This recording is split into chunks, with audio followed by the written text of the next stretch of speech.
Vamos a hacer una introducción breve a lo que estaremos viendo después del descanso. Y es la parte práctica. Vamos a ver casos sobre cómo aplicar la ley o cómo estudiar la ley, qué es políticas públicas, cómo aplicamos nosotros la parte de la cosmovisión bíblica cuando estamos en ese campo, como ciudadanos, ¿qué podemos hacer? Muchas veces nos preguntamos si como ciudadanos nosotros podemos impulsar o presentar algún proyecto de ley. Perfectamente lo podemos hacer. Vamos a ver todos esos facetas así de una forma rápida y práctica.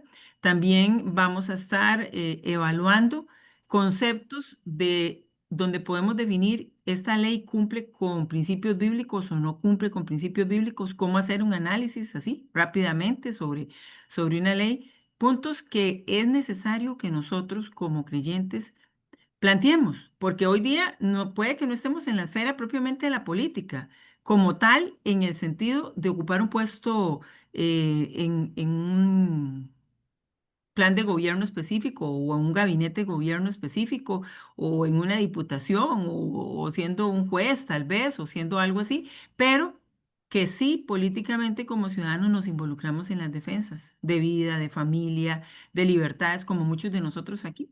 ¿Y qué podemos hacer entonces nosotros desde nuestra perspectiva como cristianos para tener esa influencia realmente en esa esfera donde estamos con proyectos de ley o con propuestas para proyectos de ley? Esto lo vamos a ver de una forma práctica. Yo voy a dar una serie de ejemplos y ahí ustedes también van a poder tener su participación, porque quizás algunos de ustedes ya conocen hasta proyectos de ley en los que han estado involucrados o que les han pedido algún consejo. A veces pasa que algunos de nosotros nos piden algún consejo, alguna asesoría, nos dicen que revisemos algún proyecto porque trata de algún tema que está en nuestra esfera de influencia. Así que seguimos con la clase, con Randy, y entramos de lleno en ese tema después de la segunda parte.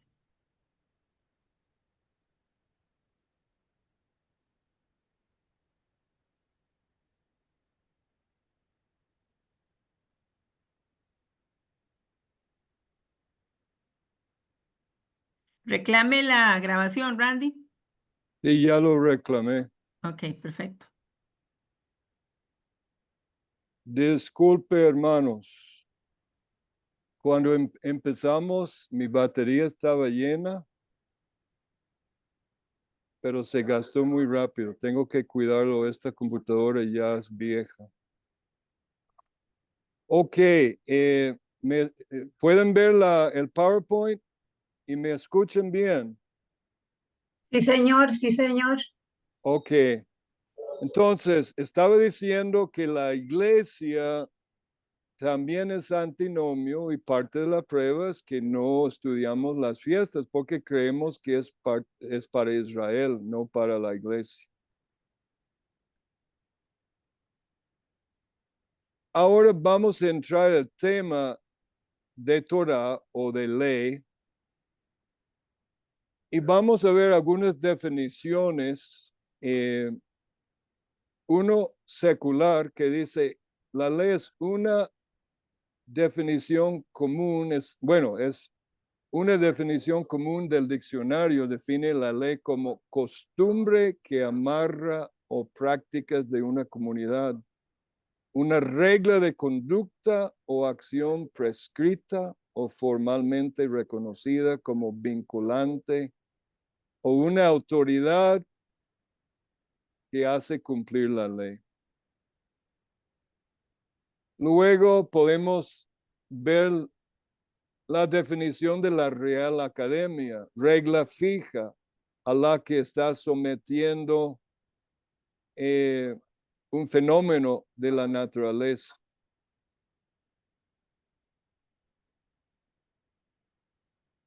Precepto dictado por la autoridad competente en que se manda o prohíbe algo en consonancia con la justicia y para el bien de los gobernados.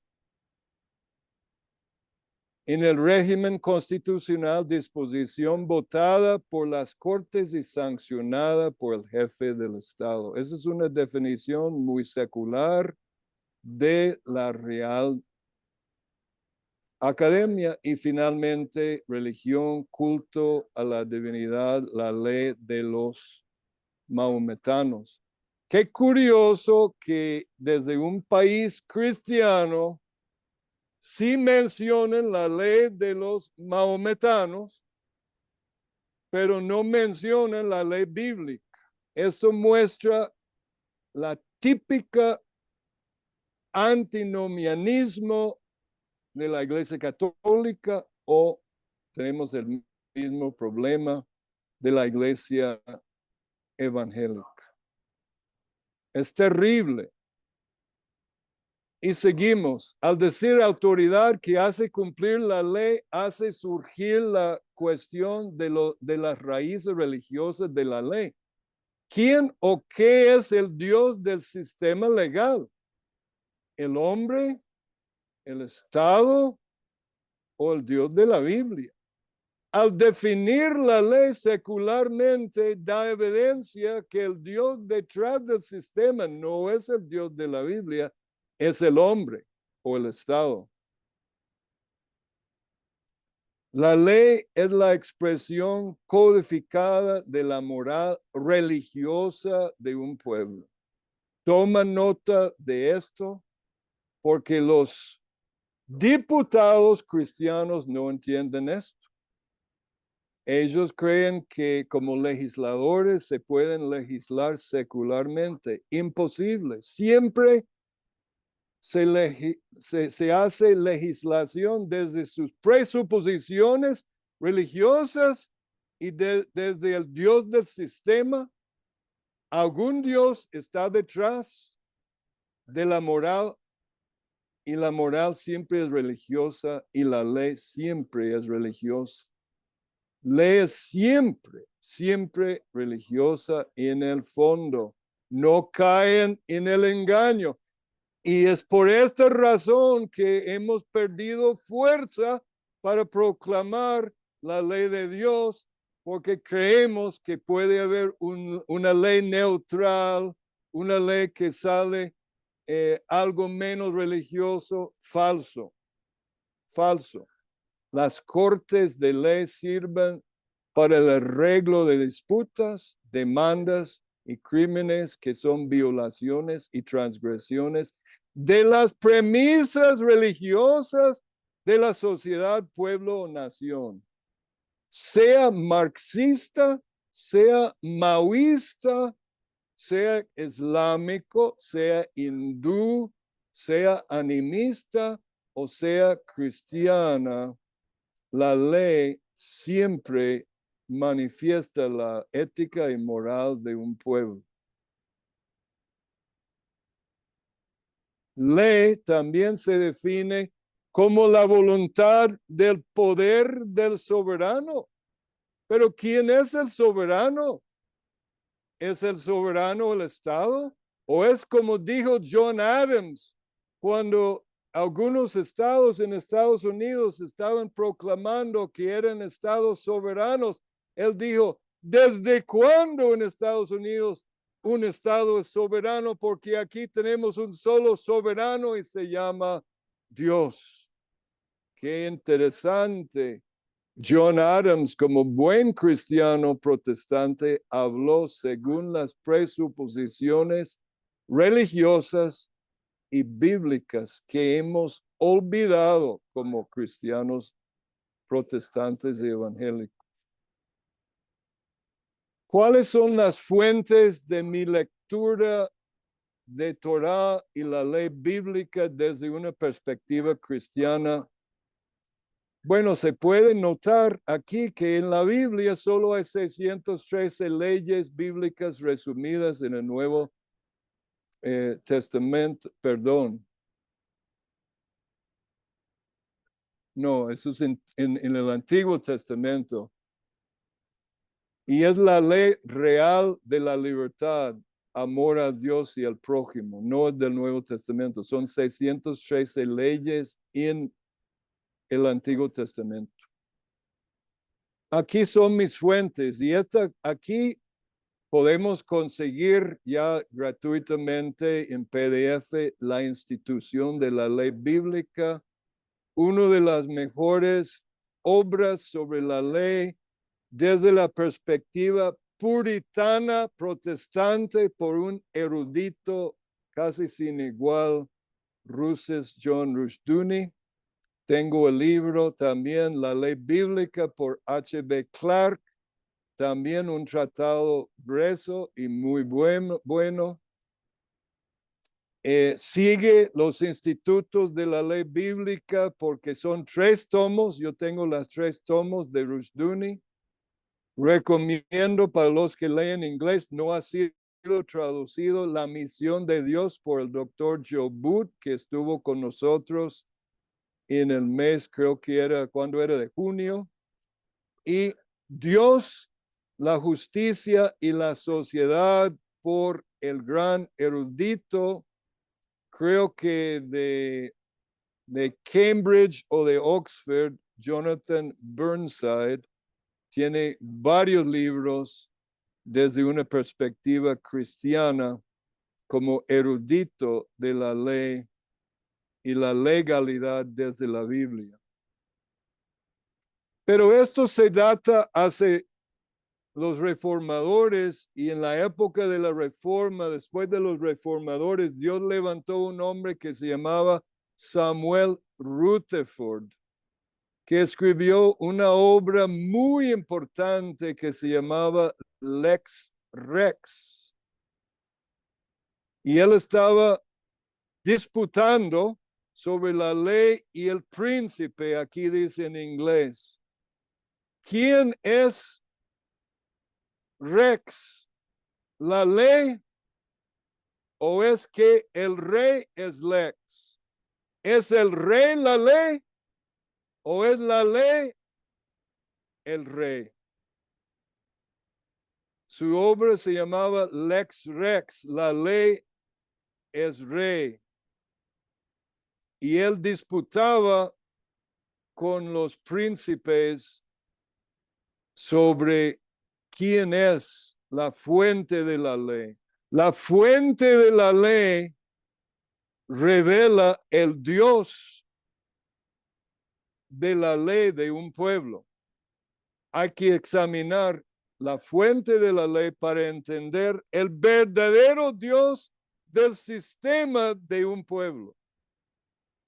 Como misionero, como misionólogo, como misioneros que debemos ser, debemos saber cómo analizar una cultura, y lo podemos analizar rapiditamente sabiendo la fuente de su sistema de leyes, porque ahí vas a encontrar el Dios operante del sistema. Y aquí amo esta pintura, creo que es una pintura. Nota que el trono es vacío porque en la tierra en realidad no es un rey humano la fuente de la ley, sino la ley, Lex Rex, debe estar, por supuesto, bajo Dios. Su palabra Torah, es rey sobre el pueblo. Y el rey, si está funcionando, mira, aquí está el rey a un costado, porque está diciendo esto, que el verdadero rey es la ley. La ley es Dios, es rey. Y el rey solo sirve en función del Lex Rex. Sin el concepto del Lex Rex no puede haber una política cristiana. Y esto es justo lo que no tenemos entre los legisladores evangélicos en casi ninguna parte del mundo, y mucho menos entre los jueces. Hay pocos jueces que quedan como antes teníamos en Estados Unidos, jueces de trasfondo puritano, de Rutherford, que creo que era puritano, Samuel Rutherford. Una obra muy importante que se puede conseguir en español. Entonces la pregunta es, ¿la lex de quién? Es decir, ¿la ley de quién? Esa es la gran pregunta que tenemos que hacernos si vamos a entender cómo cumplir la gran comisión y recuperar una visión del reino, porque la iglesia evangélica tiene un reino, pero no tiene ley, porque cree que la fuente de la ley son legisladores humanistas. Que Dios nos guarde, hermanos. Necesitamos despertarnos de nuestro sueño antinomio, antiley.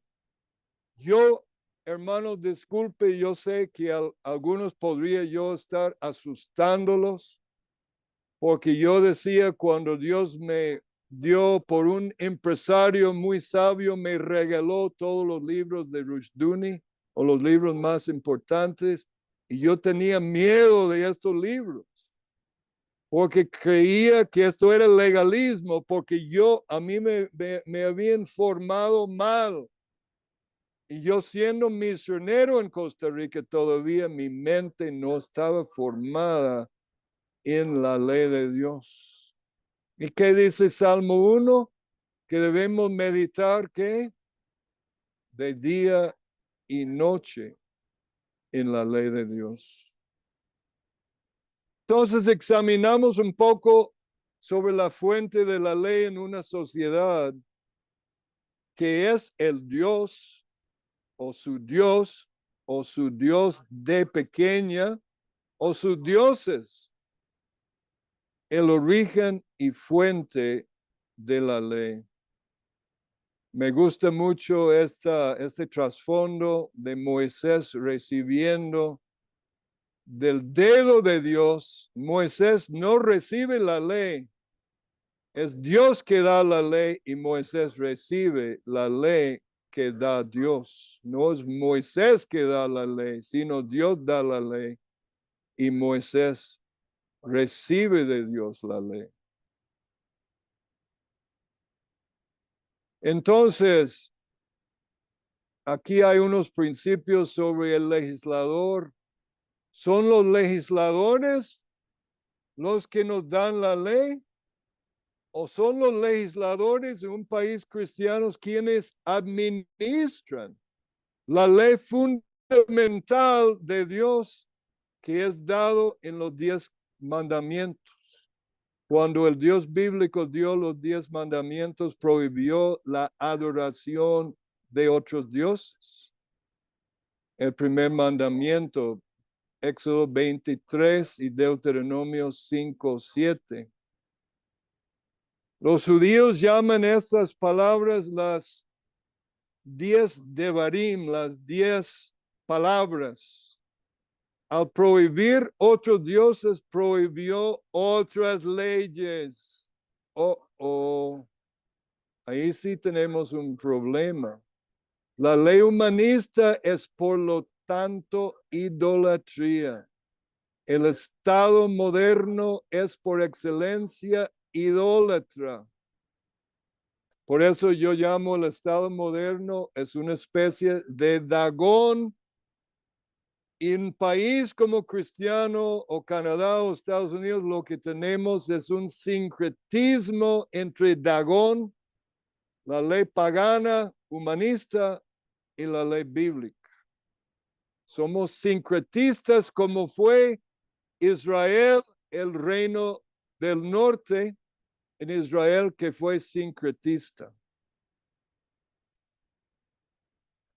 La ley es siempre religiosa, ya hemos dicho eso, y todo lugar y en toda cultura, y procede de la ética y moral de un pueblo. La ética y moral de un pueblo procede del objeto de su fe, su Dios, Dios desde pequeña o sus dioses. En cualquier sistema de pensamiento, el Dios eficaz del sistema es la fuente de su ley. Él es su definidor. Su Dios o Dios, depende en el sistema, es la fuente de su ley. Pregúntate sobre la fuente de la ley que tiene un pueblo y ahí está su Dios o sus dioses o su pequeño Dios, el Dios operativo o operante. Moisés no dio a Israel su ley. Moisés recibió de Dios en el monte de Sinaí, la ley de la boca.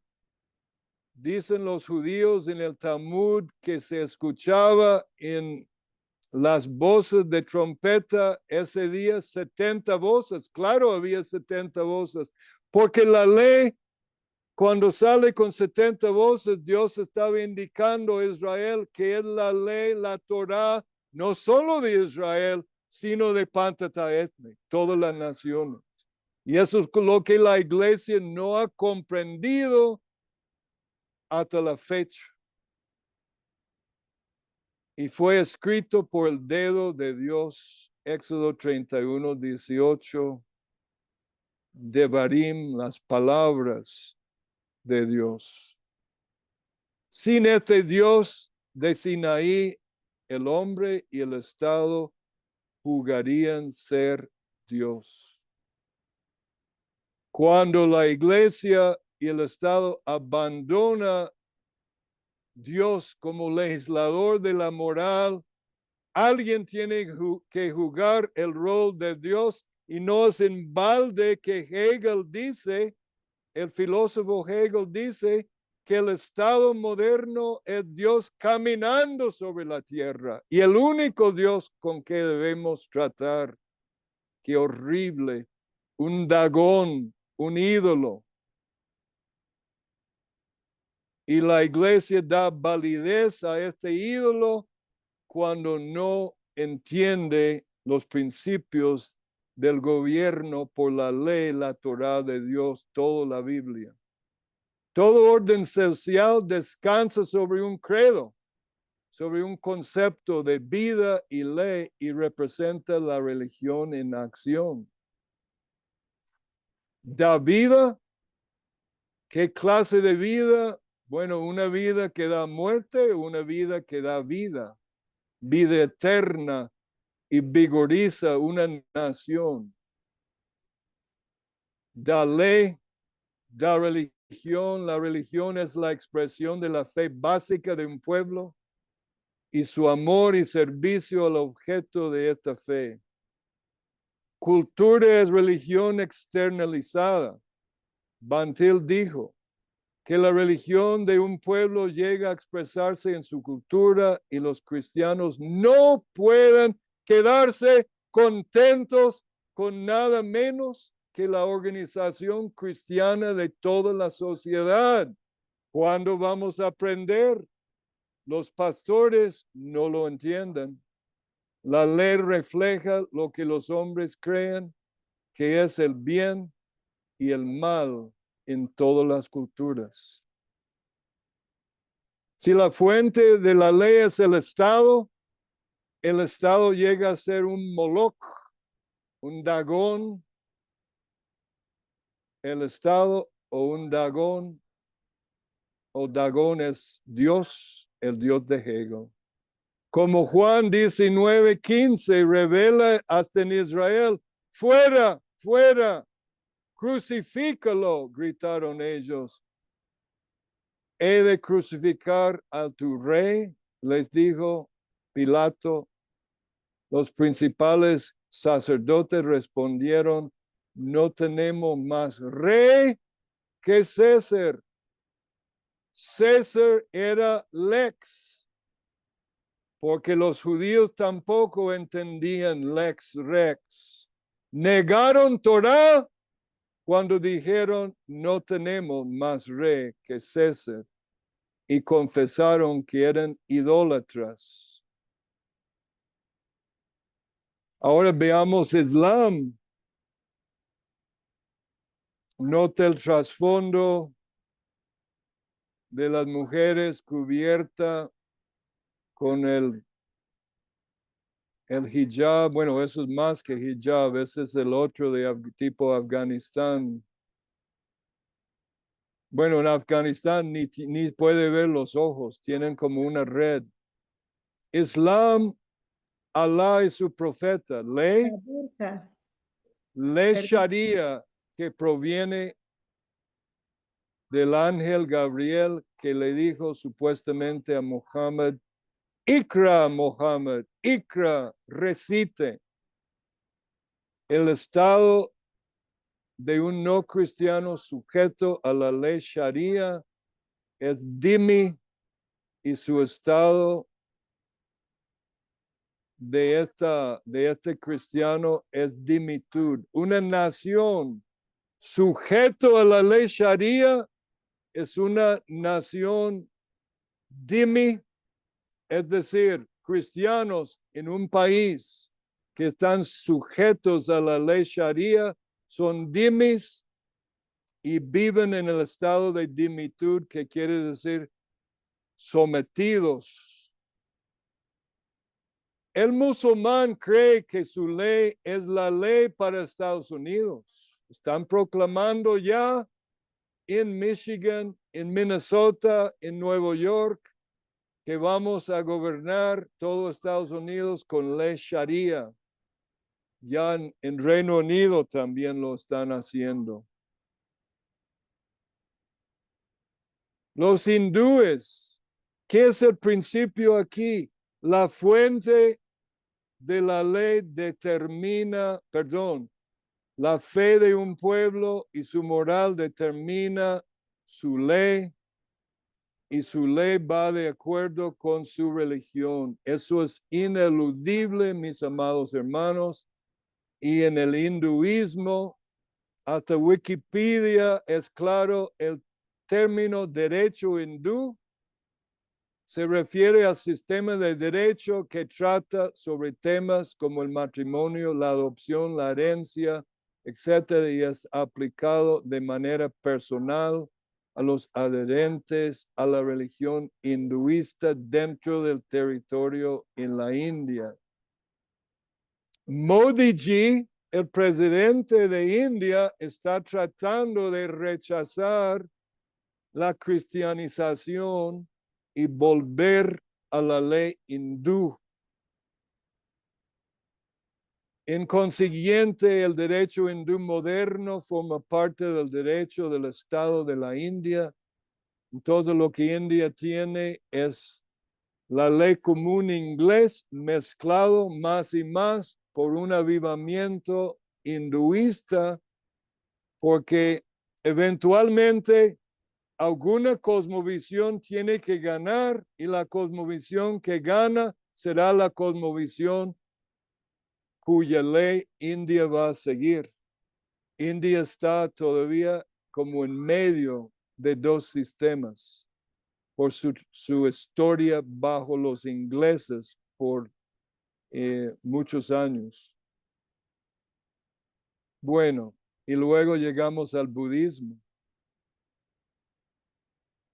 El budismo, la ley procede del Dios del pueblo, y para el budismo, especialmente tibetano, Nirvana es su Dios. Lo último del sistema es el Dios del sistema.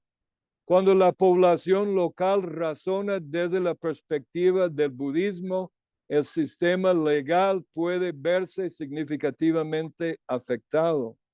La forma de razonamiento, el contexto de las normas de Vinaya, así como los principios fundamentales del budismo, como el karma, la acción, la anatilla, impermanencia, la causalidad, el razonamiento factorial y la acción correcta puede afectar considerablemente un sistema legal. Hermanos míos, es inevitable. La pregunta es, ¿cuál es la cosmovisión? ¿Cuál es el sistema religioso, esto va a producir la ley de un pueblo.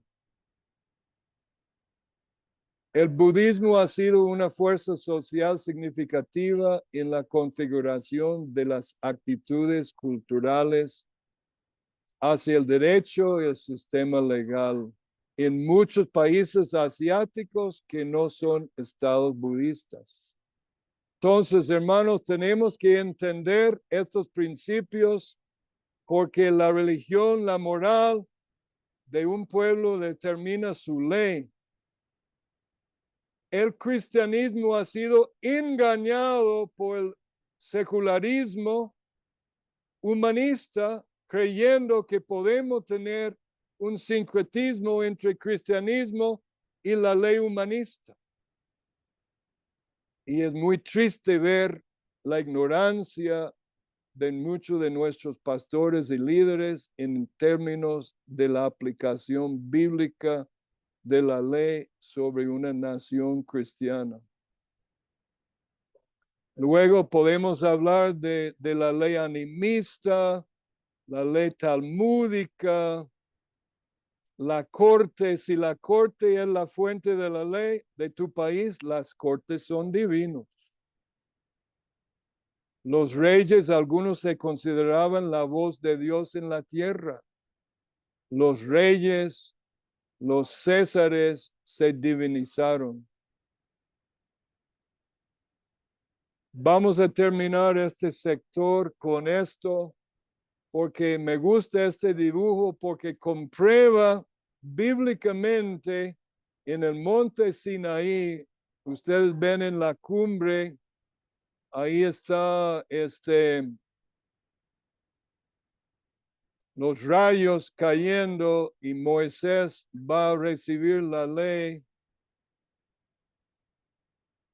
Y Moisés edificó 2 columnas por mandato de Dios. Luego estaban los 70 ancianos debajo de las columnas, el altar, la congregación, que en hebreo se llama Kahal Goim, la asamblea de la nación, y afuera de esto las 70 naciones. ¿Por qué 70 ancianos en el monte? Porque esta ley que salió por el dedo de Dios tenía que fluir por las 12 tribus, las 70 ancianos. ¿A dónde? A las 70 naciones. ¿Cómo es posible, pregunto, que todavía no nos cae la peseta? Y por más que me frustro y predico esto, los pastores no lo entienden. Y tenemos como grupo de apologética cultural, si vamos a cambiar la cultura, si vamos a cumplir la gran comisión, tenemos que entender. Y hermanos míos, termino con esto antes del descanso, eso no es legalismo. Si tienen duda de mí, lee 1 Timoteo capítulo 1. Ahí tengo la autoridad del apóstol Pablo para apoyar lo que acabo de decir.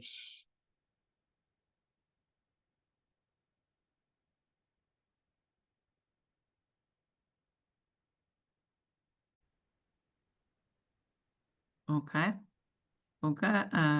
Bueno, yo les voy a hablar un poquito muy rápidamente de la parte práctica. Y quizás muchos de ustedes o algunos ya han escuchado que hay proyectos de ley donde realmente se están haciendo esfuerzos por parte de ciertos grupos progresistas para que estos proyectos cojan impulso. De la misma manera, hay proyectos de ley de grupos más conservadores que se está haciendo esfuerzos para que estos proyectos no pasen y otros para que pasen proyectos propuestos por grupos más conservadores y que van con una línea más hacia nuestra creencia cristiana. Yo quiero comentarle la parte práctica. Sabemos que estamos en una batalla cultural en el poder legislativo. leyes, donde se hacen las leyes, hay una realidad. Vivimos en este mundo donde estamos con una estructura de tres poderes, legislativo, judicial y ejecutivo, y en el caso de Costa Rica específicamente, tenemos una gran batalla cultural en el poder legislativo. Como hemos venido hablando en las diferentes clases y con los diferentes temas y tópicos que hemos tratado, en la clase que vimos la parte de la Agenda 2030, tocamos el tema de cómo los objetivos de desarrollo sostenible están teniendo influencia en los tres poderes. Mm. Y en la Asamblea Legislativa tienen una influencia extrema. Es una batalla literalmente lo que tenemos a nivel de la Asamblea Legislativa para la aprobación de proyectos de ley. ¿Por qué? Porque todos los proyectos pasan por una comisión y esa comisión ve que esos proyectos de ley cumplan con derechos humanos. Pero ya también hicimos un análisis de la Carta Magna de los Derechos Humanos y también nos dimos cuenta que desde la Carta Magna no todos los derechos pasan los filtros de cumplir con los conceptos bíblicos sobre el tema de derechos y libertades para cada uno de los individuos. Entonces, imagínense lo que es tras de eso, que pase por una comisión de derechos humanos cuya tendencia y pensamiento es literalmente progresista. Entonces, ¿dónde estamos? Tenemos grandes desafíos, grandes retos culturales y generacionales, ¿verdad? Actualmente. Entonces, tenemos leyes y confrontaciones. Estamos en una lucha. Tenemos que entender que esto es una lucha espiritual. ¿Por qué? Porque literalmente es el bien contra el mal.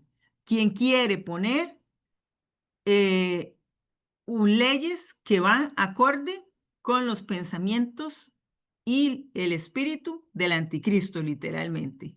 Y leyes que realmente serían para beneficiar a los pueblos conforme a un diseño bíblico. Hay algo que no se toca en la iglesia, que no se habla, y menos entre los políticos, y menos entre los políticos cristianos, ¿verdad? Y es cómo sabemos si una ley cumple o no con los principios bíblicos. ¿Cómo sabemos si una ley se acerca o se aleja de los principios bíblicos?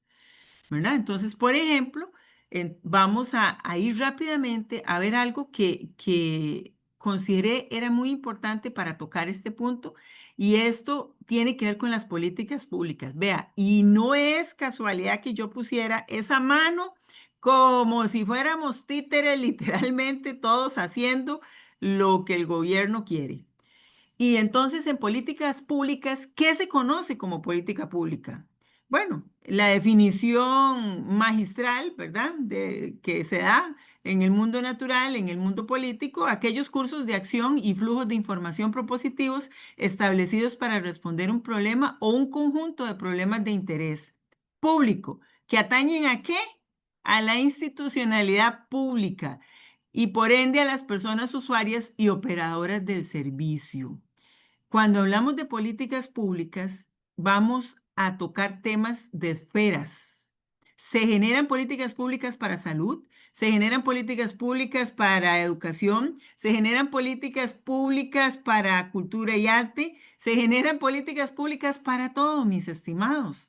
¿Y cuál es la participación? ¿Cuántos de nosotros están sentados en estas comisiones que generan estas propuestas de políticas públicas? ¿Cuántos de nosotros, como parte de la iglesia que somos, tenemos la oportunidad de cambiar la balanza, de cortar esas cuerdas y dejar de ser marionetas y realmente establecer políticas que beneficien a la sociedad como tal y que cumplan con principios bíblicos?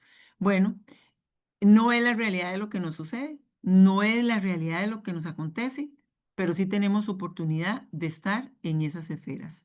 A veces decimos, no, no, yo no estoy en política, y resulta que usted trabaja para una institución como el Mideplan, o usted trabaja para una institución como el Ministerio de Salud, o trabaja para el Ministerio de Educación Pública, y usted está haciendo política desde ahí, y puede tener una injerencia, puede opinar, puede tener un cambio.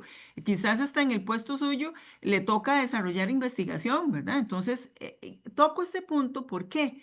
Porque tenemos las leyes Tenemos los decretos en una nación, ¿verdad? Ejecutivos que también nos terminan haciendo pasar por imposiciones y coaccionando nuestras libertades, como fue el caso de la vacunación obligatoria, como es el caso de la norma técnica, como es el caso de que en Costa Rica no puede haber homeschooling, es por una carta, por un reglamento, por una regulación.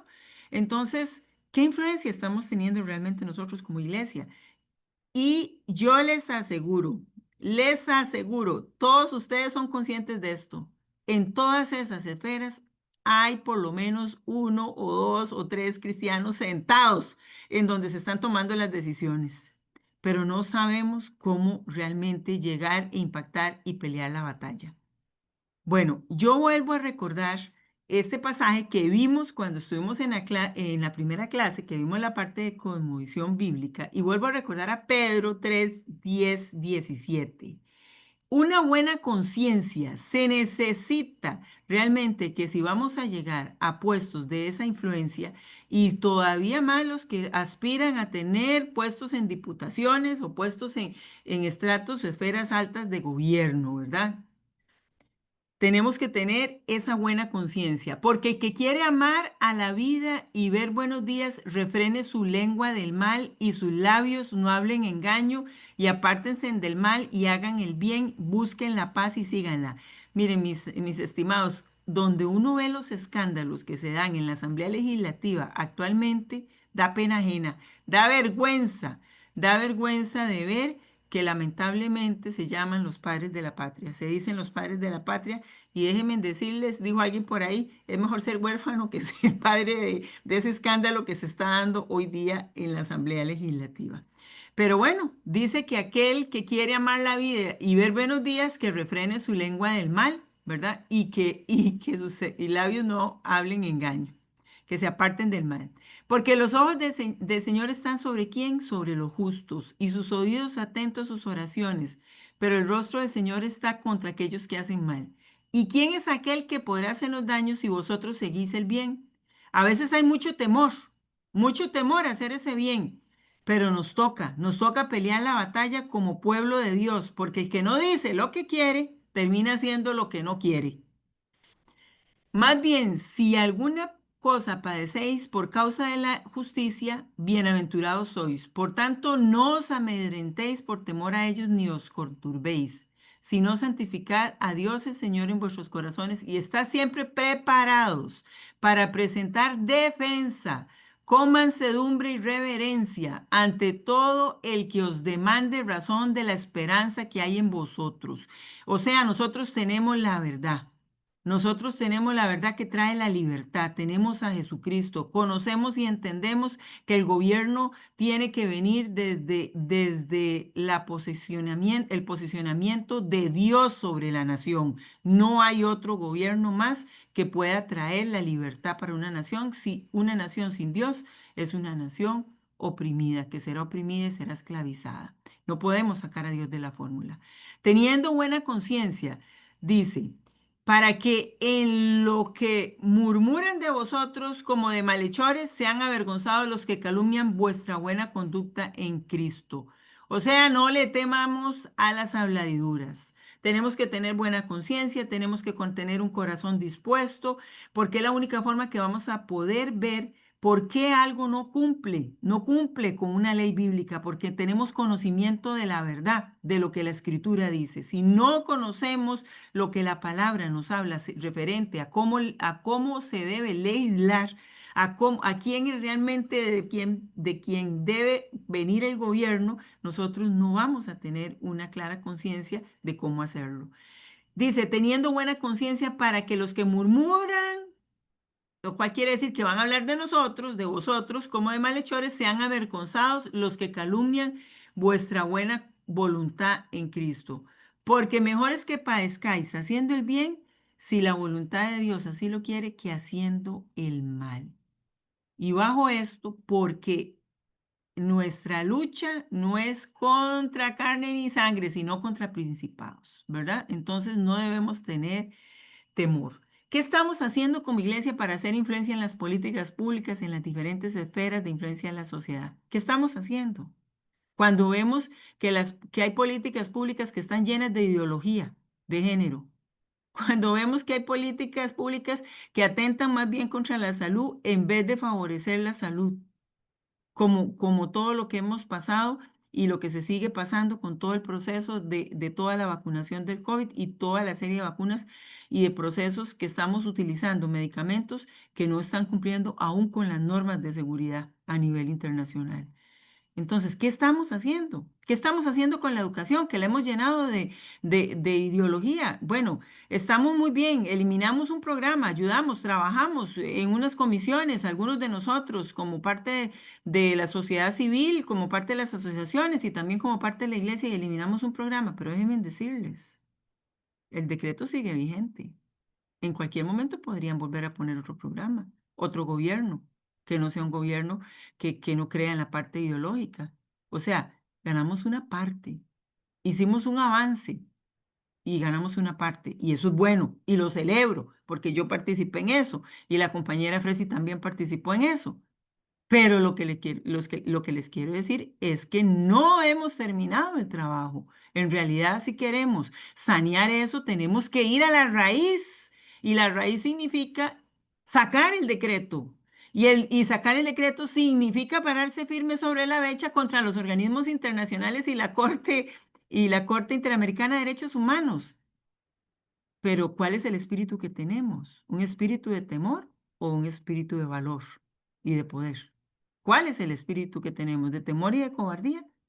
¿Por qué llegamos solo hasta cierto nivel? ¿Por qué la iglesia solo sube el nivel del agua apenas a 3/4 y no lo lleva hasta donde tiene que hundir realmente al enemigo?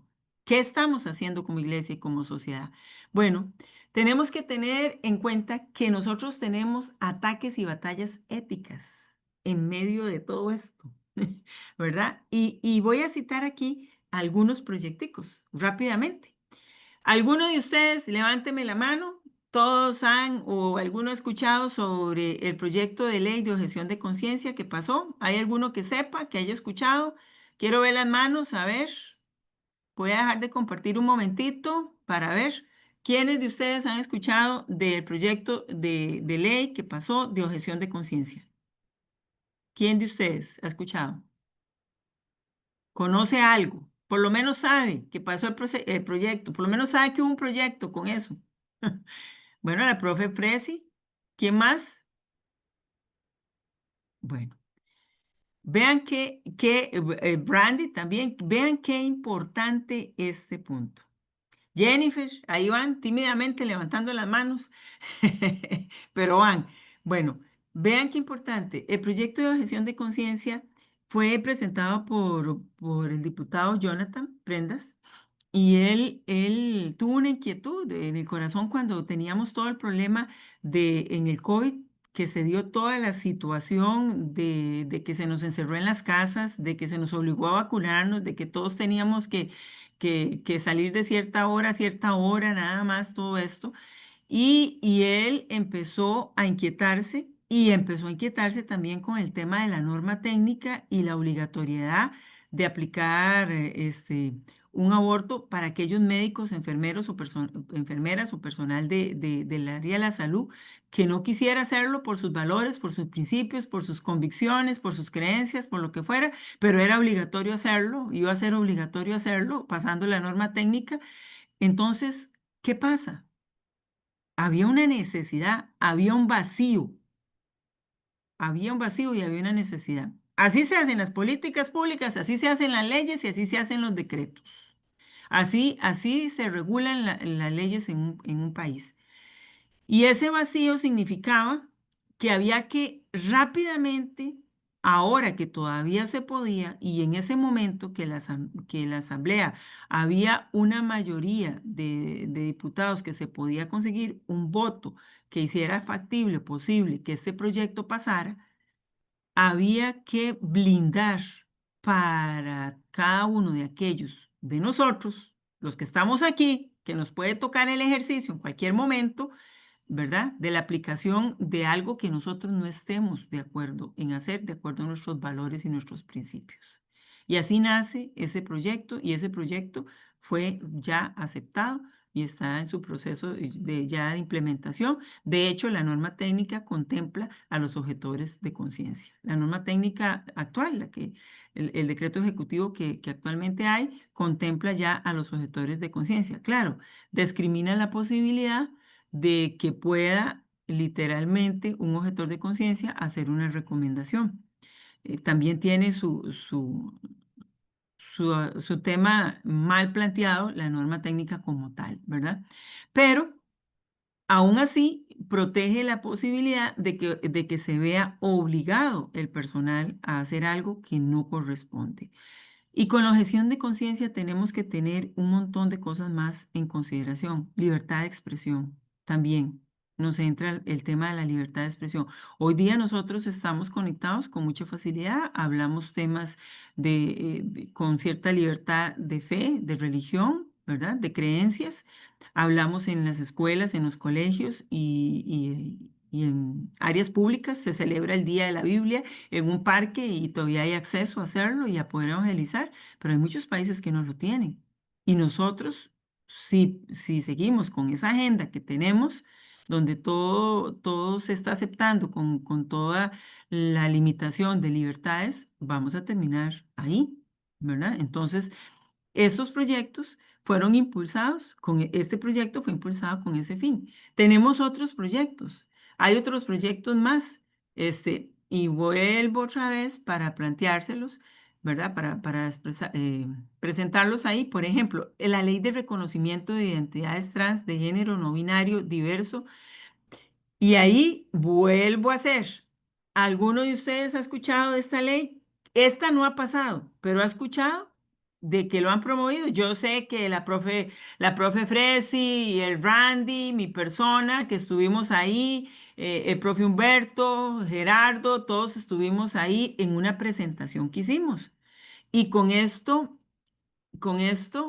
pregunto a ustedes, ¿ustedes conocen si esa ley de qué trata? Del reconocer a los trans, a los de género no binario y diverso, reconocerles sus identidades. Bueno, el nivel de esa ley, si pasara, y déjenme decirles, está ahí en la asamblea, no la presentó nada más y nada menos, ¿verdad? Que la impulsa, como siempre, el Frente Amplio. Así como tenemos unos buenos, tenemos otros malos, otros proyectos malos. Y eso es aquí en Costa Rica, pero eso está pasando en toda América Latina. En toda América Latina se impulsan proyectos para el reconocimiento de las identidades trans. En toda América Latina se impulsan proyectos para las terapias de conversión, que aquí hay otro proyecto impulsado por el Frente Amplio, también con ese tema, una reforma a un artículo de salud. En todos los países se impulsan proyectos para establecer la identidad y la equidad y la parte de igualdad en temas de ideología de género. O sea, no es solo Costa Rica. ¿Y qué hacemos con esos proyectos? ¿Cuál es nuestra influencia? ¿Cómo nosotros podemos, cuando un proyecto de estos, cómo podemos ser voz? Bueno, por ejemplo, nosotros decidimos, digo nosotros, desde Tocar Trompetas, el movimiento Tocar Trompetas, aquí representado por la profe Fresi, el profe Humberto y mi persona, decidimos que teníamos que despertar a la iglesia, que teníamos que educar a la gente qué era ese tema y qué era lo que venía. Y así fue como el profe Randy llegó también a esa exposición con nosotros. Está colgado en Tapanta.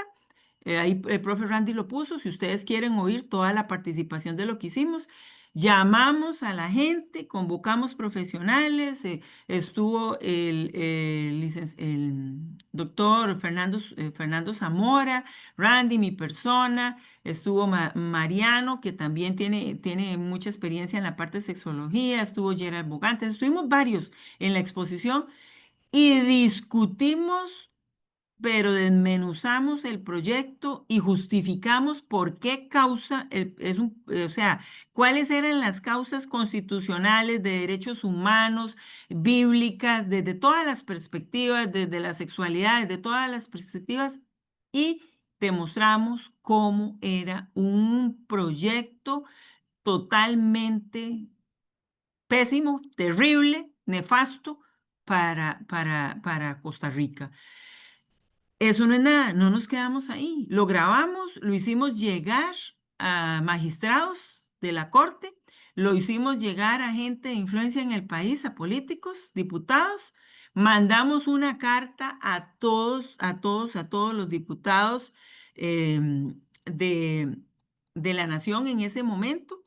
Le mandamos una carta y en esa carta, literalmente, nosotros lo que hicimos fue un petitorio y son cosas que parecen pequeñas, pero son cosas que generan influencia. Y si más pudiéramos hacerlas, más influencia nosotros podríamos generar sobre la nación. Y con esto quiero mostrarles una parte aquí práctica sobre este tema específico. Vean qué es lo que estoy hablando. ¿Pueden verlo? ¿Pueden ver la carta? Dirigida a los diputados y a las diputadas de la Asamblea Legislativa 22-26. Sí, ¿En sí qué se ve. fecha? El 30 de octubre del 2023. Y esta carta nosotros la mandamos explicando todo, por qué toda la fundamentación, qué era lo que pedíamos, por qué pedíamos que el proyecto no calificara, en temas de derechos humanos, en temas de salud, en temas del área de constitucional, ¿verdad? Toda la fundamentación la fuimos dando, sexología, todo, que era lo que les estaba diciendo. Así hicimos nuestra petición y se la mandamos a los diputados. De igual manera lo hicimos de conocimiento de los magistrados. Inmediatamente, inmediatamente, prácticamente en esa semana se empezaron a pronunciar y logramos literalmente poner un freno. Poderoso. Entonces, ¿qué pasaría si los cristianos tuviéramos esa injerencia sobre proyectos, por ejemplo, el niño en gestación, la protección del niño en gestación, otro proyecto presentado desde los grupos conservadores? ¿Qué pasaría si nosotros tuviéramos la injerencia sobre otros proyectos, por ejemplo, como los proyectos que se han dado en educación? Hay proyectos en este momento en homeschooling, ¿verdad? ¿Qué pasaría sobre ese tipo de proyectos si nosotros los ayudamos a impulsar? ¿Qué pasaría si lográramos impulsar proyectos, por ejemplo, como la eliminación de la ideología de género, que también es un proyecto que ha estado? ¿Qué realmente estamos haciendo? ¿Cuántos de ustedes conocen de estos proyectos? Creo que es importante que la iglesia empiece a conocer. Vean, algunos de ustedes trabajan en áreas sociales, algunos de ustedes trabajan en áreas de salud, otros trabajan en áreas de economía, otros en ciencias políticas, otros trabajan en informática y para todo hay presencia en proyectos de ley en este momento, algunos que son buenos para la nación y otros que no son buenos para la nación. ¿Qué conocemos? ¿Qué aporte podemos dar? Bueno, hay un proyecto que no se conoce tanto, ¿verdad? Porque es nuevo y está apenas viendo a ver quién lo toma, quién lo abraza. Son dos proyectos. Uno para poner penas mayores por la trata de personas, trata de niños o niñas, ¿verdad? Para poner penas, impulsar penas mayores que Shirley Díaz, la exdiputada, lo ha presentado en la Asamblea y está tratando de que sea tomado por algún diputado y poder ser impulsado. Y hay otro, y ella lo está presentando como ciudadana, ¿verdad?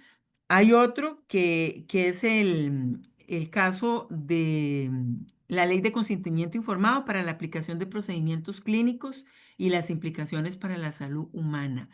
Y este también fue llevado por Defendamos Costa Rica y el licenciado Arcelio y está esperando también ser tomado por alguien. Proyectos que van desde el conservadurismo, tratando de tener un impulso, una presentación con un impulso, con una cosmovisión bíblica, pero que son proyectos que son presentados y hechos por la sociedad civil. Como sociedad civil, nosotros podemos llegar a tocar la puerta a la Asamblea Legislativa y podemos llegar a tener ese tipo de influencia, pero creemos que no es posible, pero cualquier ciudadano lo puede hacer. y es buscar también un diputado que después quiera tomar ese proyecto y lo quiera impulsar en una comisión. Cierro ahí para no tomar más tiempo porque podríamos hablar de estos, hasta de proyectos específicos y cómo hacerlo y cómo analizar bíblicamente la ley en un proyecto, pero esto ya es, como dijo Randy, otro tema más profundo de otro curso. Termino diciendo, como un mensaje a la conciencia, ¿qué vamos a hacer nosotros?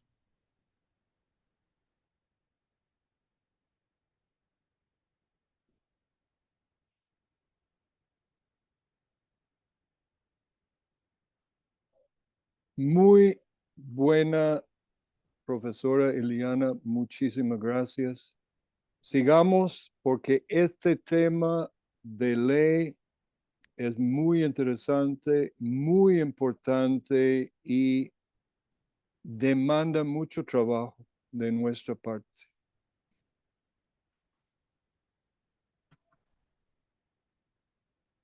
Esto impacta, como ven abajo, todas las naciones. No fue accidental que hoy en la mañana, cuando abrí mi correo, me había llegado un testimonio de una mujer. No voy a mencionar porque es una grabación que podría salir a algún lado, de una etnia no alcanzada en China, y esa mujer fue discipulada por un misionero costarricense, y qué testimonio. Y llegó en el Festival de las Naciones, que fue hoy, y fue en esta montaña que se escuchaba, dicen los rabinos, 70 voces, 70 lenguas, justo como en el día de Pentecostés. Pero los pentecostales, a mí me molesta porque yo vengo de trasfondo pentecostal, no entienden la relación entre el espíritu y la ley porque no estudian. El primer Pentecostés, que es, ustedes lo están mirando, el primer Pentecostés fue Shavuot en el monte Sinaí. Hoy el tema es la ley, y esta ley tiene su implicación muy práctica para Israel y para todas las naciones. Para Tapanta también, sobre todas las esferas y todas las cosas.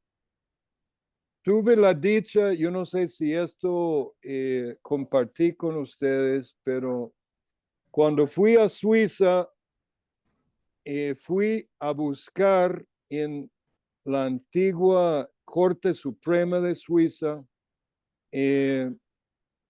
porque ya tienen una nueva corte, y yo sabía que esta pintura estaba ubicada, es un mural en el edificio de la Corte Suprema de Suiza. Lo había escuchado en una presentación por el famoso apologeta y teólogo y evangelista Francis Schaeffer. Y entrando al edificio le pregunté a la secretaria si ella sabía de una pintura tal y tal y tal. Y ella decía, no, no sabemos nada de tal pintura. Yo le dije que tiene que estar aquí. No sabemos de esto. ¿Y qué fue mi sorpresa cuando empecé a caminar ahí por el edificio, subiendo las gradas? A un costado de donde estaba la mesa de esta mujer, ahí estaba este mural en la pared de la Corte Suprema de Suiza. Cuando Suiza, como fruto de la reforma protestante, cuando los protestantes entendían la ley de Dios, nota que la señora Justicia tiene una espada, la gente está peleando abajo, hay pleitos, hay demandas, hay acusaciones, y los jueces están mirando la señora Justicia, que no tiene tapadas las hojas porque ella no necesita tapar las hojas, porque está señalando a los jueces un libro. que los evangélicos han olvidado que es la fuente de la ley. El musulmán es más fiel a su Corán y sus libros que ellos creen que debe ser la ley de las naciones. Nosotros hemos olvidado por nuestro antinomianismo esto. Y cuando pude acercarme a esta cosa, que es lo que vi, aquí decía en francés, la loi de Dieu, la ley de Dios. Los jueces en Suiza entendían lo que los jueces de la Corte Suprema de Estados Unidos ya han olvidado. Hasta cristianos en la corte han olvidado, porque los pastores, nuestros teólogos, no están hablando de nuestra historia y la misma reforma. Los pentecostales, por más que hablan del Espíritu, no entienden la relación entre el Espíritu y la loi de Dios, la ley de Dios. Pero algo que no habló Francis Schaeffer, vamos a ver en un momentico, otra historia que muchos ingleses se han olvidado, que la ley común inglesa se data de 886 a 899 con el gran rey cristiano Alfredo. ¿Qué hizo Alfredo? Codificó los 10 mandamientos en la ley inglesa. Historia que los pastores de Inglaterra en su mayoría han olvidado, pero fue Joe Booth que nos indicó de esta historia que yo tampoco sabía. La ley bíblica es la integración, según el gran Jonathan Burnside, asesor de ley bíblica para el Instituto Esdras de Joe Booth. Dice que la ley bíblica es la integración de los diferentes géneros de instrucción en la Biblia que juntos expresan una visión de la sociedad que ha de rendir cuentas a Dios, no al Estado. Más bien, el Estado debe rendir a Dios lo que es de Dios, y es el deber del Estado ser diaconía de Dios y cuidar y proteger la iglesia de los musulmanes y la ley sharia, de la ley humanista, pero nuestros legisladores no han sido discipulados adecuadamente por nosotros. Claro que sí, la fuente de la ley, Dios demanda la rendición de cuentas, se llama juicio. Y el juicio y el látigo de una iglesia inglesa antinomia es el látigo de los madianitas. Pero ¿quiénes son los madianitas modernos? El Islam. Cuando la iglesia se hace antinomia y la iglesia olvida las grandezas, como dice Oseas, les he dado las grandezas de mi ley y lo cuentan como si fuera nada. Y luego tenemos la ley natural. Oh, la ley natural, mis amados hermanos americanos, hasta el día de hoy en muchas iglesias y grandes teólogos están amando aún la ley natural de Tomás de Aquino, y se les olvidó que la ley natural más bien nace con los estoicos griegos, pero Aquino lo toma con los escolásticos y muchos evangélicos en Estados Unidos hasta el día de hoy, y nota la pintura que puse en el trasfondo a propósito, que la naturaleza que ellos dicen que la ley natural debe ser la ley cristiana, la ley proviene de la naturaleza, pero la naturaleza es caída y es rojo en diente y garra.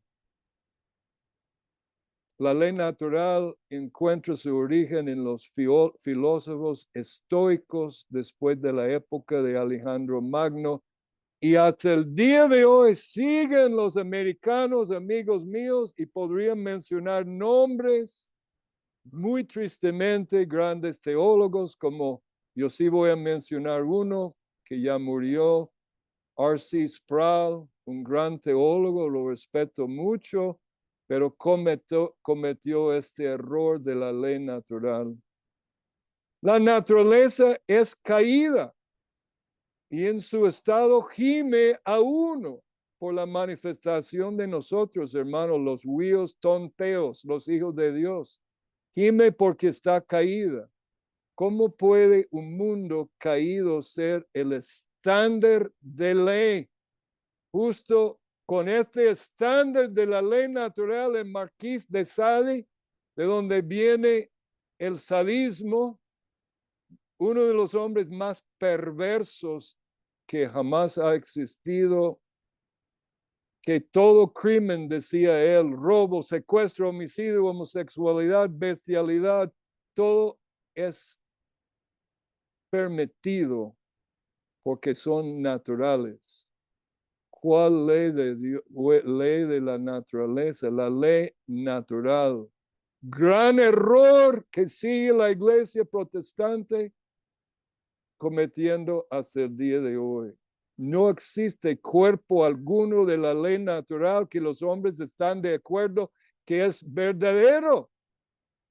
Las leyes del universo son naturales solo en el sentido que son leyes de Dios. La naturaleza, ¿qué es? Es un sustantivo femenino de colectividad.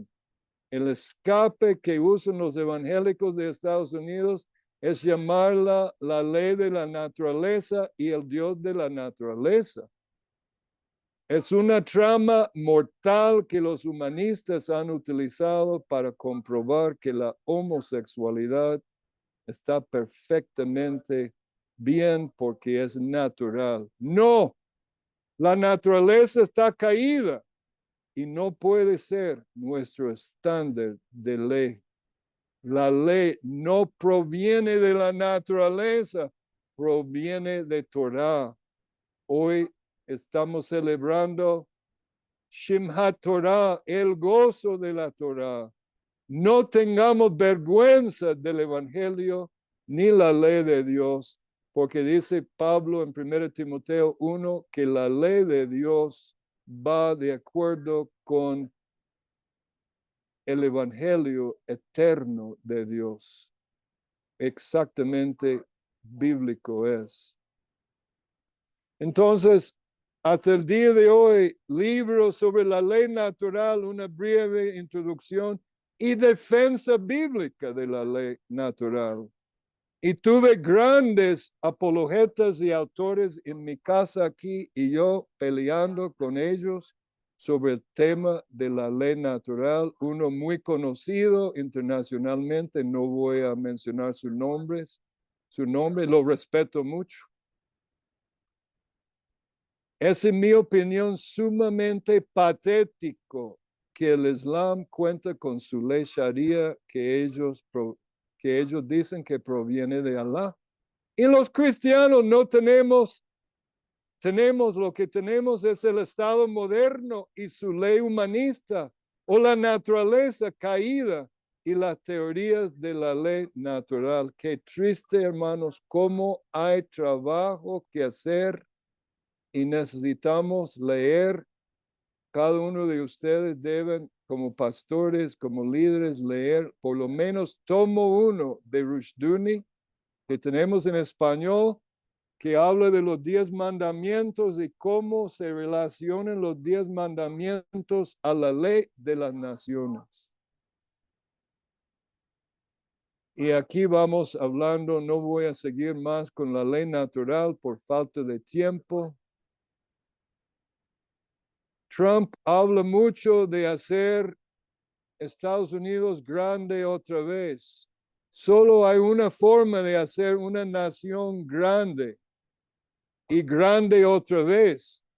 Y Rushdoony dice que previo a la guerra civil en Estados Unidos, cuando un juez tenía que tomar una decisión, simplemente sacaba la Biblia y decía, como dice en la Biblia aquí, así dicto mi sentencia. Esto era porque la Biblia era la ley de toda la nación. Y eso se puede comprobar con documentos. Cuando Barack Obama dice Estados Unidos nunca era un país cristiano, estaba mintiendo como mentiroso que era. Y dice, ok, ser grande otra vez tiene que regresar al único estándar de ley para todas las naciones, la ley palabra de Dios. La ley no es solo la parte de las leyes, mandamientos, los mitzvotí, las leyes, bitorotí, plural de Torah, estatutos, jukah, como decretos, ve mishpatim, ordenanzas, mi encargo es Torah, ley, instrucción y dirección.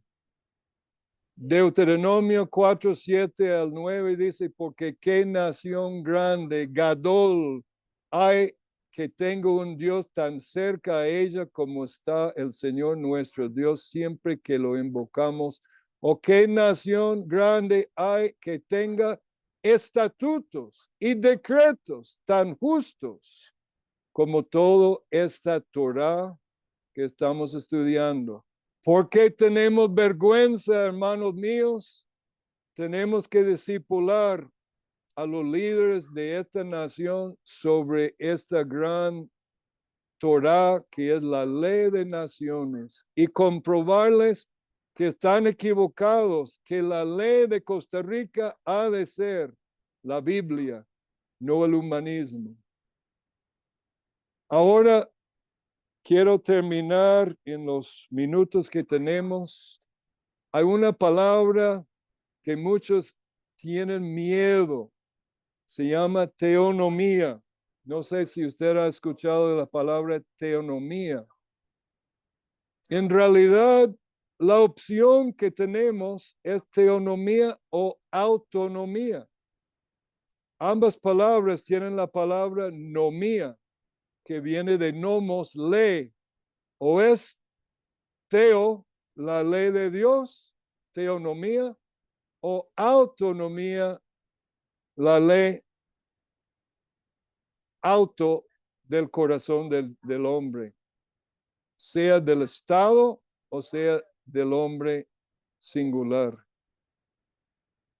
G.K. Chesterton, el gran pensador, dijo, si los hombres no se rigen por los 10 mandamientos, se regirán por los 10,000 mandamientos.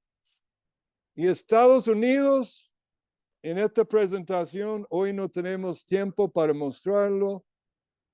En un año promedio legislan más de 40,000 nuevos decretos, leyes y estatutos. Nadie conoce la ley y tiene un cuarto lleno de tomos de leyes sobre leyes sobre leyes. La Biblia solo tiene 619. Son los fariseos más fariseos y Occidente se ha vuelto nuestros legisladores en un montón de peor que los fariseos. Rushdoony en sus libros, cuando habla de teonomía o teocracia, muy interesante la teocracia. Y los cristianos tienen hoy qué miedo la teocracia. Tengo malas noticias para los legisladores de las naciones. Todo orden social es una teocracia. La pregunta no es si hay un Dios que gobierna la nación, sino la pregunta es, ¿qué Dios gobierna? Teonomía significa el gobierno de Dios, no el gobierno de la iglesia. Muchos tienen miedo de la teonomía porque creen que vamos a tener otro papado. No, teonomía o teocracia no es esto. O estaremos bajo el gobierno de Dios y su reino, o estaremos gobernados por un ídolo.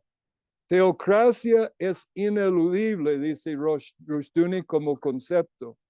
Es un hecho que toda ley es religiosa.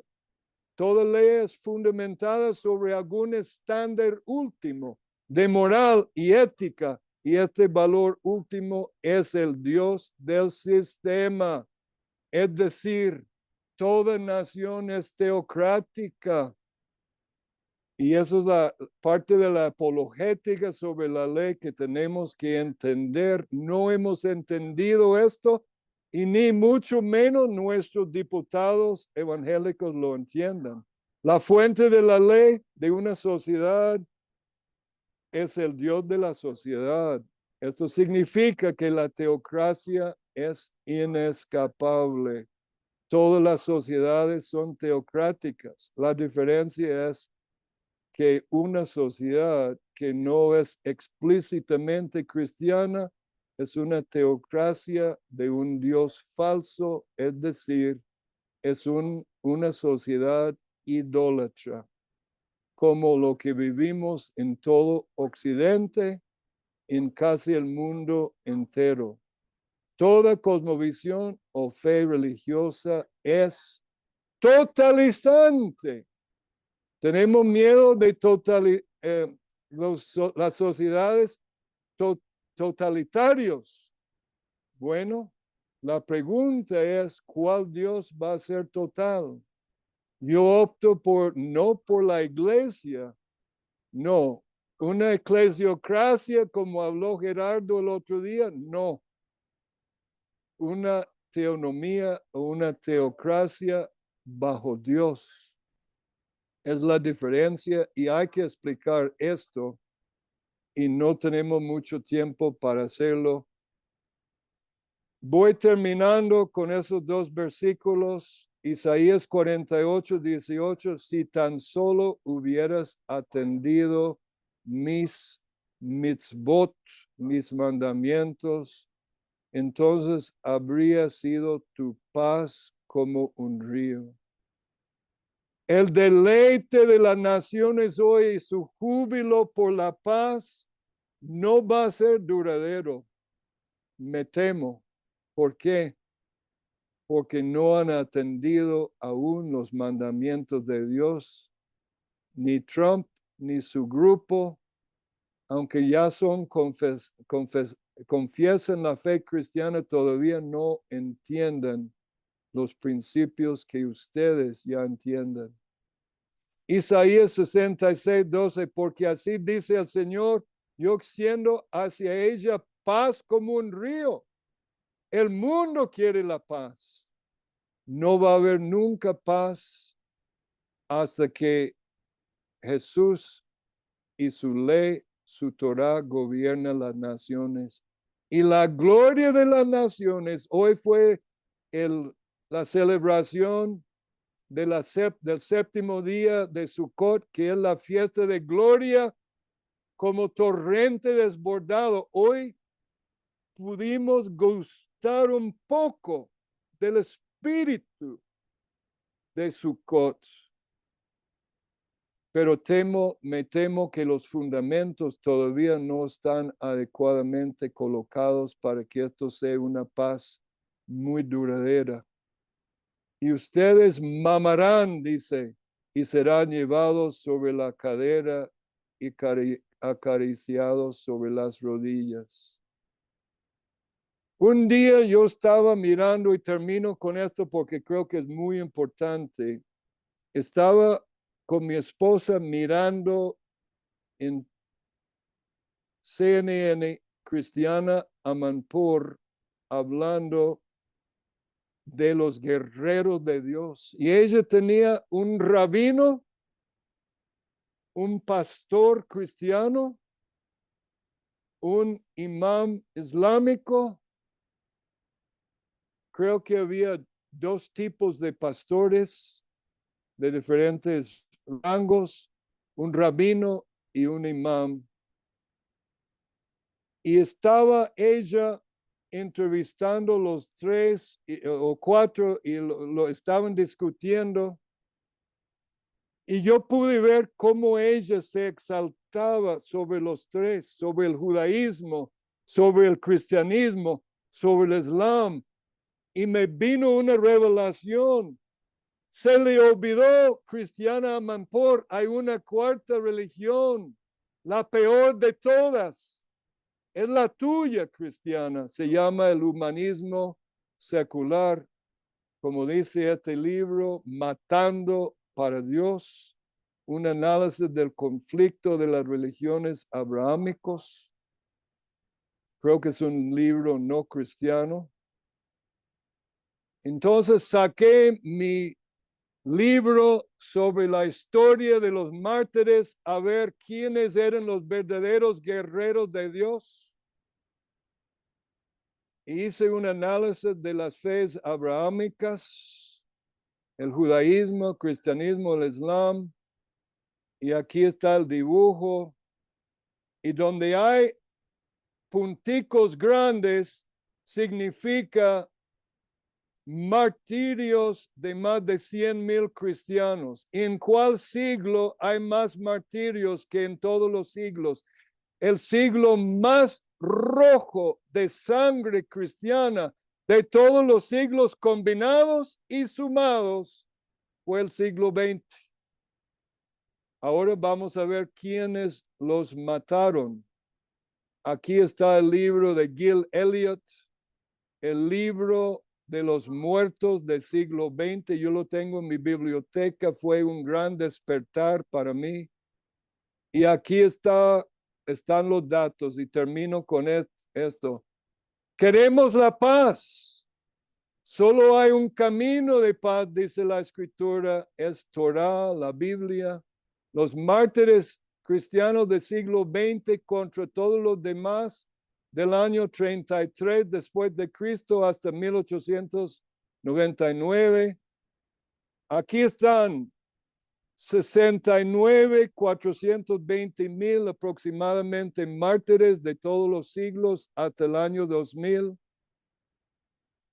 donde murieron la vasta mayoría.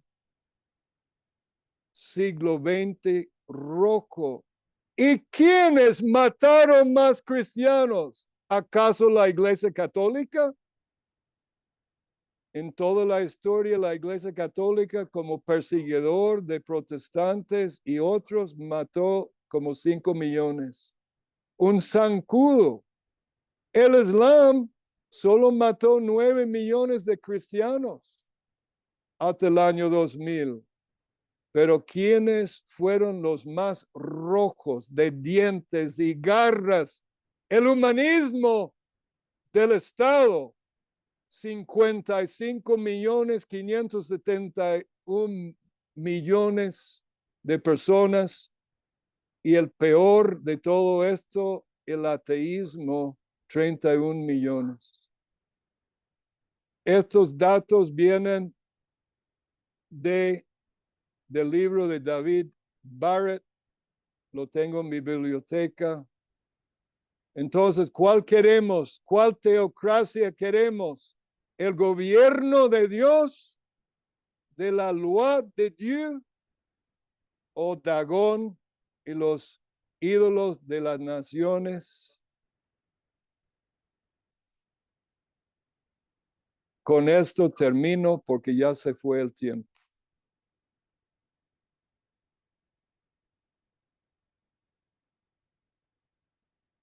¿Alguna pregunta? Ya se nos fue el tiempo. Seguramente los asusté mucho, pero yo estoy listo para predicar. Lástima que no estábamos presencialmente porque yo hubiera estado soplando fuego. Randy, ¿se sabe en este caso de los números que diste ahorita, de qué manera mueren estos millones, 31 millones y 55 en el Es siglo que XX. exactamente lo que vemos en los datos, los perseguidores, vuelvo a mostrarlo. A ver dónde estaba. Aquí está. Vamos a regresar 1, 2. Ok, los datos que tengo aquí son los perseguidores. Aquí están los perseguidores. El Estado como tal mató más de 55 millones. El ateísmo, dentro de estos 55 millones, 31 millones son del ateísmo. Son los que perpetraron esta figura total de 45 millones de cristianos. Más cristianos murieron en siglo XX por persecución que desde Cristo hasta el final del siglo XIX. La Iglesia Católica como perseguidor mató 5.171.000 más o menos. Y el Islam mató como 9 millones de cristianos. O sea, el enemigo más grande ni es el Islam, ni es la religión católica del pasado, de la Inquisición. No, el enemigo, lo que Ileana estaba hablando y lo que yo estoy hablando, el Estado humanista secular. Y yo me di cuenta en el momento viendo Cristiana Amanpour, yo le dije a mi esposa, quiero pasar por esta pantalla y salir al otro lado y decir, un momento, aquí hay una cuarta religión y Amanpour, tú representas la más sangrienta de todos, la humanista. Tremendo. Fue tremenda la experiencia, Fresi, que tuve aquel día.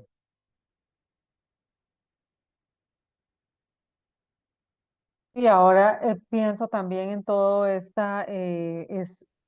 lo que se está generando en las nuevas generaciones con la temática del discurso de odio, solo por Sí, poner un ejemplo. ¿quién mató Charlie Kirk?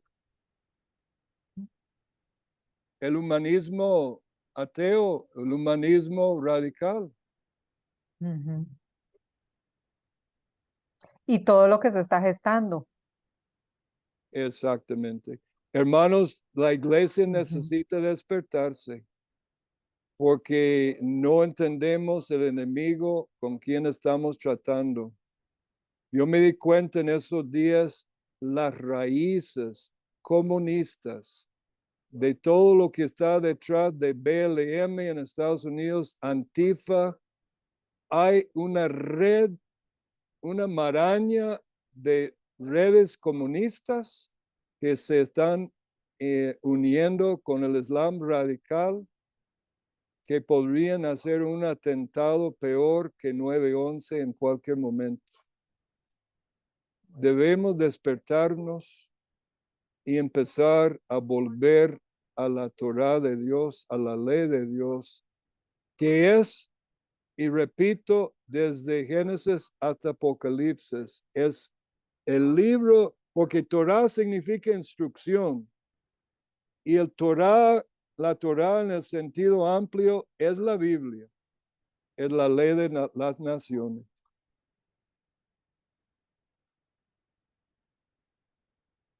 ¿Alguna otra pregunta?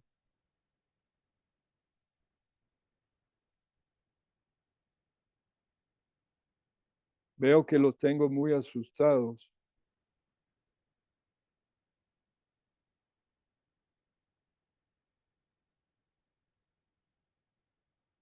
No te oigo, Fresi, si Sí, estaba sí, hablando. sí, sí, que están muy pensativos.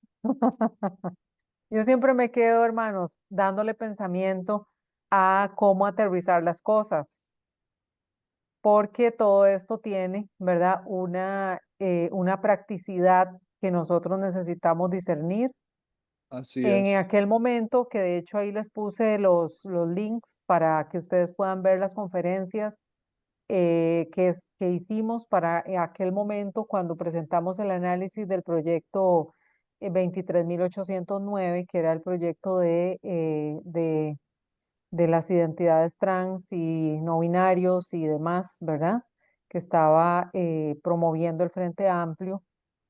Esa fue una acción concreta que nosotros como creyentes tomamos precisamente para evidenciar, para sacar a la luz pública, para hacer que los profesionales de nuestro sector tuvieran una oportunidad de dar la otra voz. ¿Por qué? Porque los medios nunca nos van a dar el espacio, pero nosotros tenemos que buscar los espacios.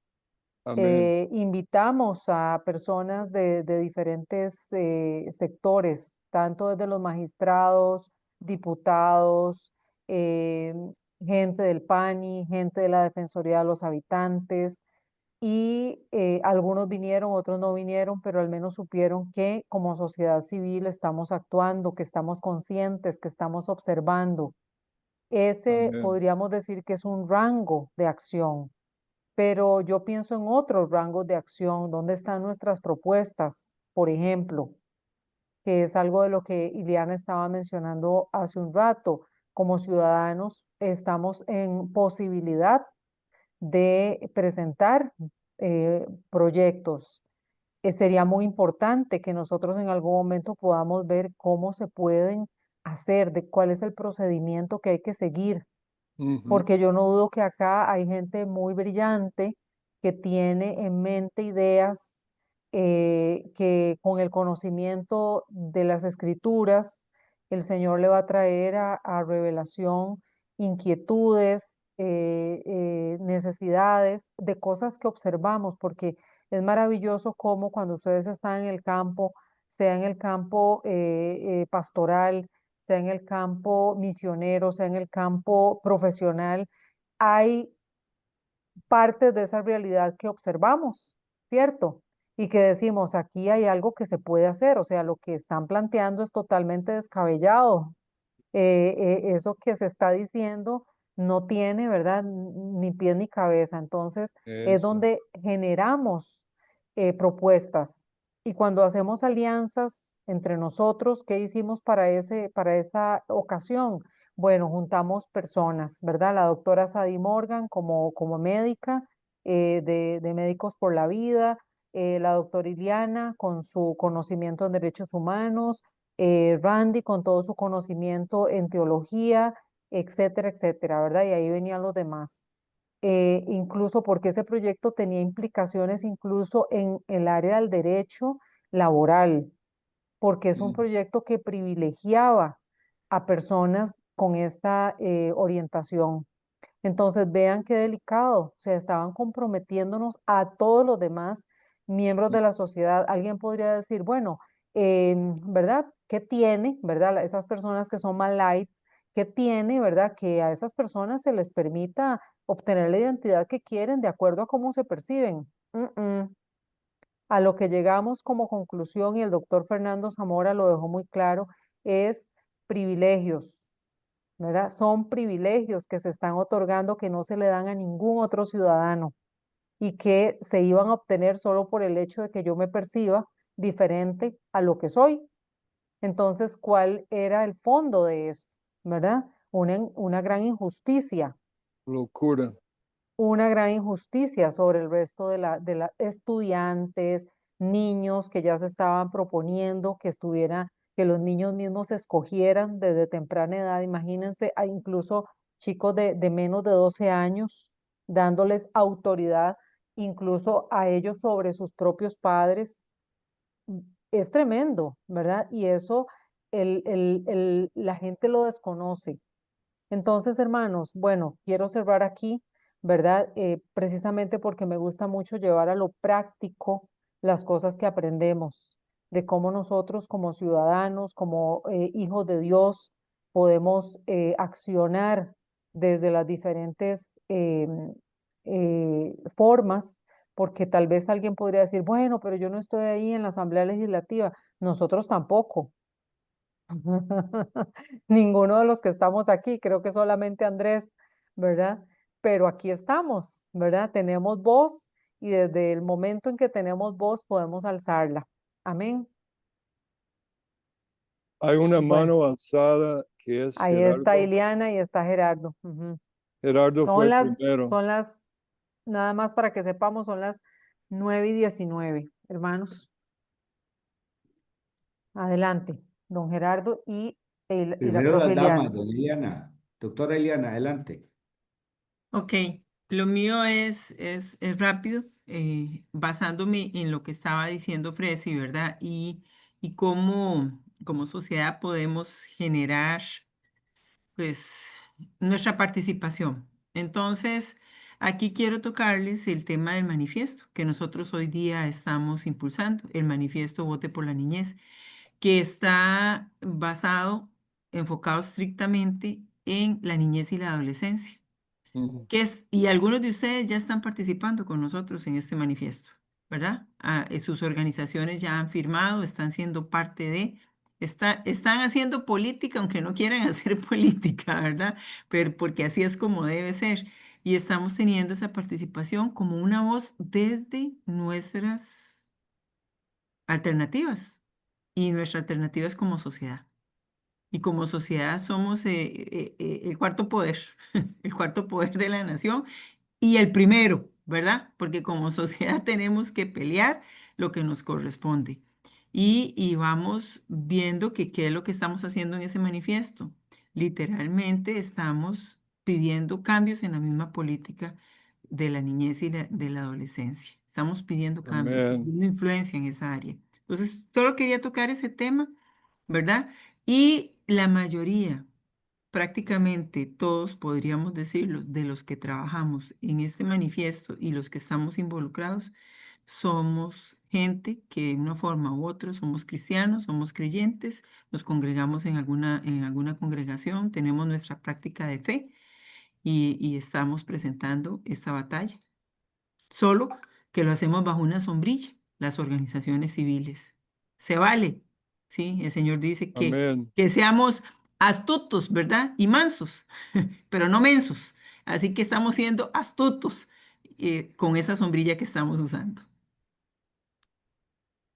Gerardo. Bueno, yo creo de que desde el humanismo no podemos transformar al humanismo. Tenemos que transformarlo desde nuestras posiciones total y absolutamente claras dentro de la cosmovisión cristiana. Ahora, cada uno de ustedes es un nodo de una gran red y cada institución donde ustedes están es un nodo más amplio que tiene potencia y tiene conciencia. Mientras nosotros podamos elevar a nivel de la Asamblea Legislativa o a nivel de cada uno de ustedes el nivel de conciencia, es decir, de conocimiento, y el nivel de potencia, es decir, la fuerza con que ustedes puedan transmitir estas ideas que vienen de parte del Espíritu Santo, es en la medida en que podamos influir en una sociedad. Esta semana fue algo maravilloso porque por primera vez creo que nos invitaron abiertamente a enseñar este tipo de cosas a una iglesia aquí en Heredia. Me llamaron y me dijeron que querían que nosotros les enseñáramos lo que estamos haciendo aquí. Y lo más interesante es que no fue ninguno de ustedes, fue parte de otro grupo que se está organizando en otro lado. Pero cada uno de nosotros, cada uno de ustedes está en una iglesia. No podemos, como les digo, transformar la sociedad humanista por medios humanistas. Tenemos que crear una hoja de ruta, una agenda. Nosotros ya somos mayores, ustedes son menores, nosotros tenemos mucha fe en ustedes, yo hasta les lanzo. ¿Quiénes de ustedes quieren venir conmigo a esa iglesia a enseñar? ¿Quiénes quieren? Está abierta la puerta. Los reto. Adelante. Bienvenidos. Excelente. Ahí tiene Andrés la mano Andrés, levantada y también hay una pregunta de Dariet. Ujú. Hola, hola, Adelante, Andrés. muy buenas noches. Con respecto a los proyectos de ley, sí, invito a todos a que sean parte de esto. De hecho, en la semana pasada tuvimos la oportunidad de reunirnos con Fabricio para presentar un proyecto de ley para prohibir el lenguaje inclusivo en Costa Rica. Lamentablemente ya llegamos a ese extremo en donde tenemos que wow, decirles a los progres, no señores, el lenguaje es así a nivel nacional y instituciones públicas, número uno. Y número dos, ya estamos trabajando en otro proyecto de ley que lo que pretende es reformar varios artículos del Código Penal para que las sanciones para las personas que cometen homicidio, asesinato, etcétera, sean más graves, porque el mm, derecho humano principal es la vida. Y sin la vida no amén. podemos hacer absolutamente nada. Entonces, eso es lo que estamos buscando, presentar este proyecto desde el despacho de don David Segura. El principal proponente y el que lo escribió fui yo. Entonces, ahí los voy a... Gloria a Dios, hermano. Amén. Voy a estarles actualizando. Cualquier pregunta que tengan para la redacción, forma de proyecto de ley, estoy para servirles. Hermanos, podríamos sugerir quizá en algún momento Iliana, Andrés, quizá Marco Albertazzi, los que han tenido experiencia en escribir proyectos de ley desde el púlpito civil. Sería interesante que aprendamos todos a hacer eso. Ujú. Bueno, Andrés nos va a tener que dar una clasecita. Claro, con mucho gusto, estoy para Que- servirles. Queda abierto para el próximo encuentro. Pienso que podemos tomar un ratito para eso, si les parece. Y aquí hay una preguntita, Randy, para ti. Dice, ¿la ley natural es dictada por el hombre? ¿Porque hay eruditos que la consideran como viable? Dice Dariet. Muy buena pregunta, Dariet. Intenté explicar eso. No sé, es porque yo no entiendo el cristiano, muy francamente. Como dice Oseas, les he dado las grandezas de mi ley y optan por buscar una fuente de ley en la creación, en la criatura. Ujú, No, ujú, había un momento cuando había un consenso, Dariet, que Francis Schaeffer llamaba consenso cristiano, donde se decía en Estados Unidos la ley de la naturaleza y el Dios de la naturaleza. Eso más o menos funcionaba, pero como dice Francis Schaeffer, poco a poco la naturaleza comió la gracia y quedamos solo con naturaleza. ujú, ¿Por qué? Por medio del darwinismo, por medio de ujú, un montón de cosas. Hoy como nunca, como el darwinismo, el neodarwinismo está en colapso, para nosotros que estudiamos la ciencia, es el momento para retomar la ley bíblica, no la ley natural. La ley natural es una trampa y no sé por qué insistimos en volver a caer sobre eso. En algún momento podríamos invitar los de la Junta a Joe Booth a darnos una charla sobre esto, porque él en su libro La Misión da mucho sobre esto. Y él es un aferrado como yo contra la ley natural. Y Rushduni también. mm, ujú. Excelente. Nada más antes de despedirnos, Cristel preguntó qué días van a enseñar en Heredia. Ya don Gerardo me parece que se retiró. Entonces, Cristel, puedes escribirle para que él te dé la respuesta, si te parece. Ujú. Amén. Listo. Entonces, mis hermanos, ¿verdad? Si gustan, nos despedimos para no extendernos más. Amén. ¿Quién? Andrés, Andrés. despídenos hoy, por favor.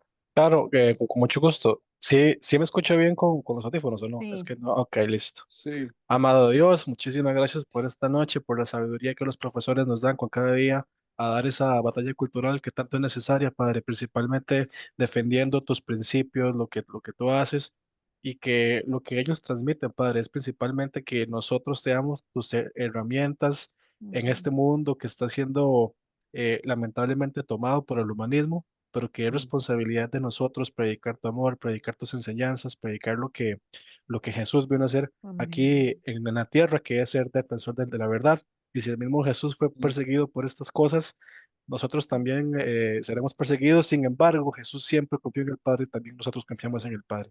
Amado Dios, amén, danos sabiduría para seguir dando la batalla. Cúbranos, amado Dios, que estas clases sigan siendo tan fructíferas, tan bellas para seguir teniendo conocimiento tuyo, amado Dios.